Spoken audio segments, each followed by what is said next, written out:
This is part 2 of chapter 1. So we finished off the part 1 talking about autistic individuals, and now it's not going back for me, and the difficulties, the social challenges that those students have. So now we're going to talk about mild intellectual disabilities. This is individuals who have an IQ between 50 to 55 and about 70. An average IQ is, does anyone know? Think it. Okay, an average is about 100 with about 15 points of, a standard deviation either way. So kind of an average or a typical IQ is about 85 to 115. Okay, so that kind of gives you a reference point. So mild intellectual disabilities are found in people who have IQs between 50 and 55 and 70. Okay, so a little bit lower than 85, kind of that lowest edge of the standard deviation. These individuals typically have significantly impaired cognitive functioning, comprehension, reasoning, abstract thinking, memory. All of those things might be or are challenges for individuals with intellectual disabilities. And there are some limitations in adaptive functioning as well. Oh, it's not letting me move. When I get frustrated with the computer, I just sing. So y'all just get ready.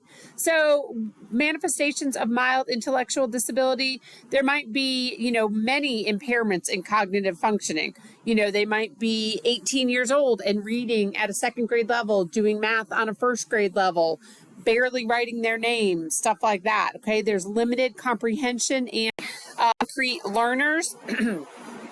They're increasing the skills gap. So, as they get older, their skills are more at a deficit, I guess is a good way to say it. And so there will be a much larger gap as they get older between the skills that they have and skills that other peers their age have or have mastered. Okay, and then there's also some social, emotional, and independent functioning or independent living delays.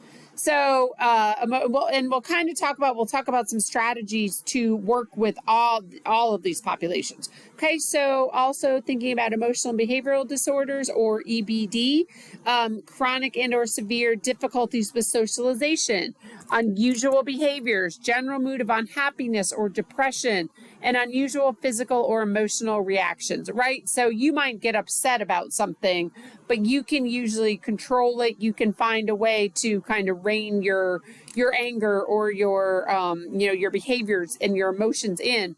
An individual with EBD, they might not be able to. They might throw a chair automatically or something like that. They might hit their neighbor. Okay, they might do some of these things that are kind of abnormal to the rest of us and to how we handle getting angry or getting upset.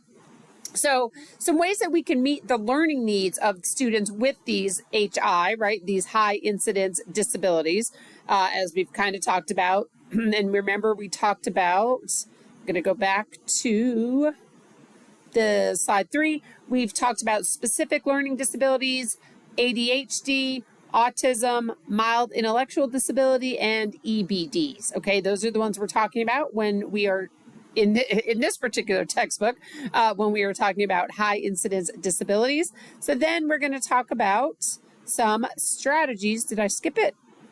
Oh, yeah, I skipped hold one moment, please. I skipped a slide. I'm sorry. So here are some other manifestations of EBD. There's some externalized behaviors, the ones we can see, right? The ones that are very obvious. And then there are some internalized behaviors. Those are the ones that are more difficult to see. So just think about this.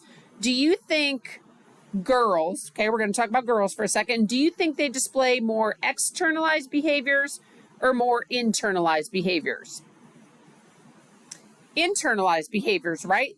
Girls tend to be the ones that kind of keep things inside and, they might just play by themselves. They might have shyness, something like that. Whereas boys tend to be more external with their behaviors. You can typically see those behaviors. More boys than girls are identified with EBD, again, because girls sometimes, keep things inside, okay? So now let's talk about some strategies to meet the learning needs of these students. Sorry that I skipped that one in the first place. Clear and explicit instruction. So very clear, my turn, watch me. I'm going to show you. Let's do some together, even to the point of, put your pencil down. It's my turn. And we'll get into that as the semester goes along. Also, frequent and intensive instruction. So that might be, kind of leading into special education services, which we will get to in just a second. Modeling and examples. Again, my turn. Watch me. I'm going to show you do.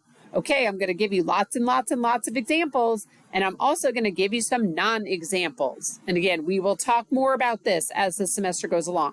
I'm going to give you lots of opportunities to practice, right? I'm not just going to teach you something once, have you do one problem or one example, and then move along. No, these students with high disabilities really need practice and repetition and over and over and over again.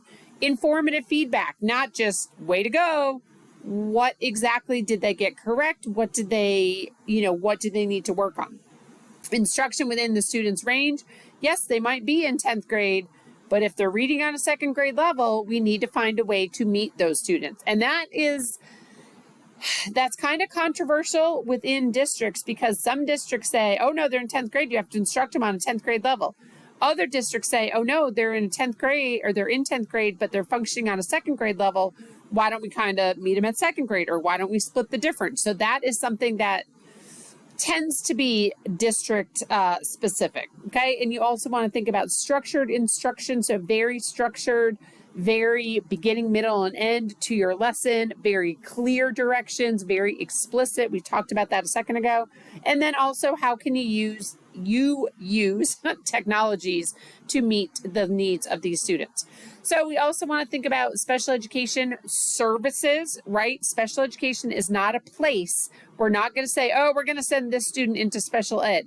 If you are of my generation, which is, a little older, special education used to be a place. Now we want to think of it as services or supports, or ways to level the playing field, right? To support these individuals with high incidence disabilities. Well, we're not going to necessarily send them to a place, quote unquote, right? We're going to provide them with specialized instruction, specialized services to help meet their needs. Okay, so we might be in the gen ed classroom with a gen ed teacher, special ed teacher, aides, paraprofessionals, whoever might be in there. I prefer the word gen ed, by the way, as opposed to regular ed, because it seems to me that makes me think that, students who might be receiving special education services are irregular. And that's not true, right? They just might have some learning challenges that some other students don't have. So there's also learning center, resource rooms. The terminology, again, is also district specific. When I taught in Charleston County, I was a resource teacher. But here in Florence, one of my friends is a learning support teacher, but he does the exact same thing that I did in Charleston. So, language is changing. And again, in special ed, you're going to find this. It's always changing. So what I say today might not be true tomorrow, or might not be true in your district. Okay, so that's why I'm kind of being generic here. And then there's also the possibility of more restrictive settings, especially for some of our students with intellectual disabilities. Some of those more mild, I guess, or more, kind of not so mild, maybe moving into the moderate range where they might need more supports. Or some of our emotional behavioral disordered students, they might need more supports than being in a classroom, in a gen ed classroom with 30 students and only one teacher. Okay, so that's where the more restrictive settings come into place. So 3 major laws that I want you to keep in mind. If you don't know these yet, you will, I promise you, whether it's from this class or from another class or from your schools, but you will become very, very familiar with all 3 of these. So I'm only going to kind of just mention them briefly, because we will come back to them over and over again. The first one is Individuals with Disabilities Education Act, or IDEA, IDEA. That is really the guiding force for special education. It's the main law that, in my opinion, the other ones are important too, but IDEA is really where special ed gets its, legal support.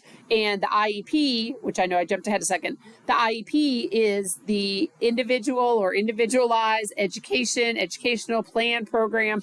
There's lots of different variations of IEP. I'm also teaching Education 759. So if you are taking that class, I know some of you are taking both, you'll hear me say that. And if you are not taking 759 yet, you will. So you will hear me talk about the different variations of IEP. But just remember, A is a legal document, legal, and B, it is the blueprint for individualized education, which derives those specialized supports to help all students